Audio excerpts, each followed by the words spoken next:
You know when Dwayne The Rock Johnson said that the hierarchy of power in DC will change? Man, he wasn't kidding. Apparently him and the producer got big plans for DC.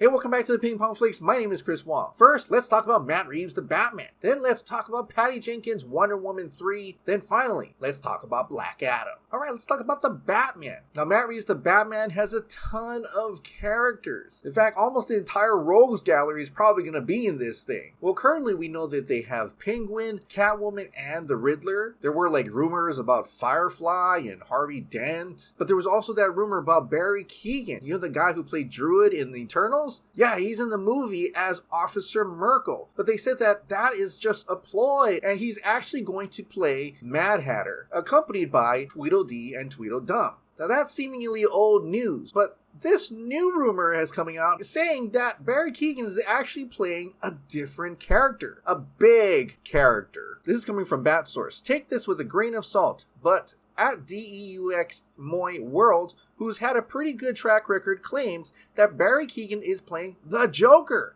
Lots of people believe that he was secretly playing Mad Hatter, but this role is obviously much bigger. Clearly sequel bait. The DEUX Moy Instagram says, I have really locked down information that probably will send the internet in a swirl, and it's 100% true. Barry Keoghan will be playing the Joker on the new Batman. You're welcome. Exclusive info. Like I said, this is just rumors for now, but I wouldn't be surprised they actually hid that in the Batman movie. Because if you have a new Batman, you obviously gonna need a new Joker. Batman and Joker, like Superman and Lex. One needs the other. And I can 100% see Barry Keoghan playing a certain Joker. Look at that smile. Probably going to be a small tease and not going to be part of the big movie. It is definitely going to hint at future sequels with Joker in it. And if the Batman trilogy is inspired by The Long Halloween, then yeah, more villains are going to appear in the future sequels. Lots of them, including the big one himself, Joker. Let's see what happens. We'll all find out soon enough next year on March 4th, 2022. Alright, let's talk about Wonder Woman 3. So Patty Jenkins' Wonder Woman 1984 was pretty divisive last year. I kind of liked it, but I really wished it was more like the first Wonder Woman. And so here's hoping maybe Wonder Woman 3 will be a little bit different. But it's gonna be a while until we get Wonder Woman 3, at least we thought. Because during a Disney investors meeting, they announced Rogue Squadron, and Patty Jenkins was going to direct that. She was also involved with making Cleopatra, and Warner Bros. Apparently fast-tracked Wonder Woman 3 as well. She had a lot on her plate, so we're kind of wondering, when are we going to actually see Wonder Woman 3? Well, The Hollywood Reporter revealed this today. Patty Jenkins' Rogue Squadron, the first Star Wars film that was set to release after Rise of Skywalker, is delayed. The film was due to begin filming in 2022 and has a release date of December 22nd, 2023, but has been removed from the production schedule. Other trades are reporting that the movie also has been removed indefinitely because they don't know when Patty Jenkins will be back. Some scoopers even mentioned that it's not even about schedule conflict. There's actually creative differences and creative issues for Rogue Squadron. So it could be Patty Jenkins wasn't happy with what they were trying to do to her movie, or Disney didn't like Patty Jenkins' ideas. Whatever the case may be, Rogue Squadron is not happening right now. But that comes to discussion, then does that mean Wonder Woman 3 is happening? This was in the Hollywood Reporter. It is unclear what, if any, of Jenkins' commitments were at issue specifically, but she is in development on Wonder Woman 3 for Warner Bros. And a Cleopatra feature for Paramount.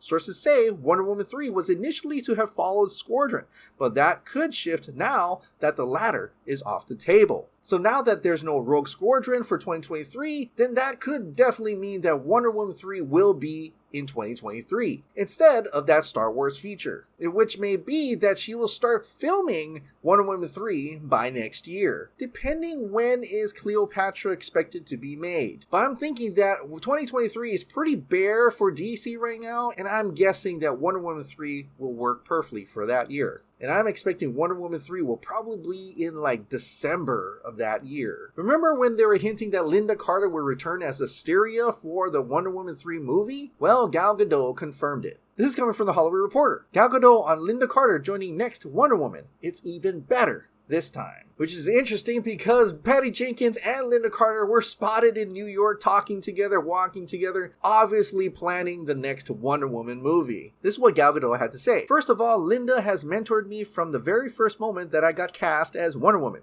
She was always there, talking to me, giving me tips and everything. She's a true champion of what Patty and I have been doing, and it was so great that we managed to find the right opportunity to bring her to the last movie and now to the third one, said the actress, referring to an end credit scene from 1984 that featured Carter as the warrior Asteria, which I'm wondering what the story is going to be for that movie. It does seem like they eventually will have to go back to Themyscira, and also there's the rumors that Wonder Woman's gonna fight other DC superheroes, or at least the other DC superheroes like Supergirl, Hawkgirl, and according to this fan art, even Jessica Cruz could appear in there. I don't know. Who knows how many DC superhero girls are going to be in this movie, but that'd be in a pretty insane battle if it becomes a lot like Grudge Match. The only thing that Gal Gadot said is no further details, but she promised of their next teaming. It's even better this time. I love her very much. I love her dearly. And I don't know if that actually means that she knows the reception of Wonder Woman 1984 wasn't that great. And so I'm hoping maybe she'll really spice up the action this time around and give us a sword and shield Wonder Woman for Wonder Woman 3. Alright, let's talk about Black Adam. Now, like I said before, Dwayne The Rock Johnson wants his Black Adam to change the hierarchy of power in DC. But according to Hiram Garcia, not only are they going to change the hierarchy of power in the narrative of DC, but I think they really meant change of hierarchy of power in the way they expand and how much more story they're going to tell within DC. When talking to Collider, this is what Hiram Garcia said. We have always had a vision of where we saw we wanted this to go. We've never viewed this as just a one-off movie. I'm such a gigantic comic book nerd and fan, and I love this universe so much. If you can tell from my excitement about talking about all these things, I've always gotten into this with a vision of, this is the story we want to tell. This is where we would love to see this go. This is how we would see multiple pictures play out, possibly including spin-offs for individual characters. But there's always been a rough kind of loose outline in our head on an imaginary whiteboard of how we wanted to do it. As we're making it, we start to look at that little bit more. But again, ultimately, we need the movie to be received well, and we want fans to like it, but there's 100% a vision of what we'd like to be doing in a multiple picture aspect when it comes to Black Adam and the JSA.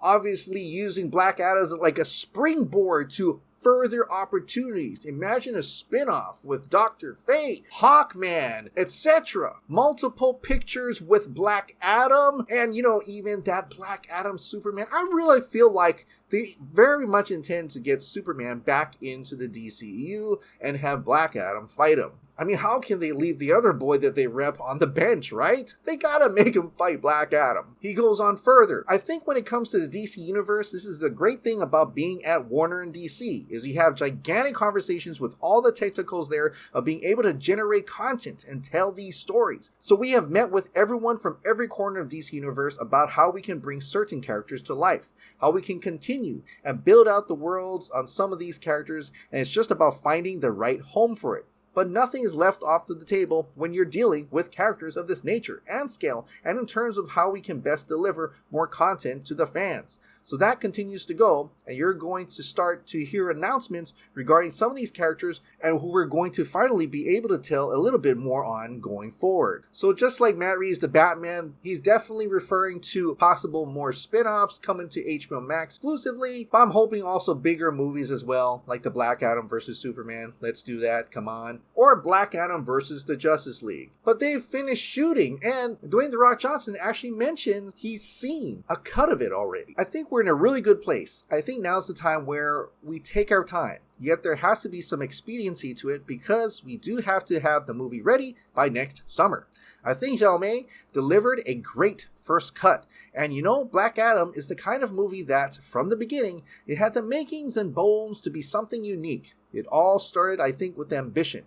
But then it all started with our director, Jaume Collet-Serra, and I think that he's an ambitious director. He, again, comes from that cadre of very talented Spanish filmmakers who want to get in and want to disrupt industry and disrupt craft. And he does it, I think, in such a great way. I also like that at this point of the cut, there's a clear and defining anchor to Black Adam's code.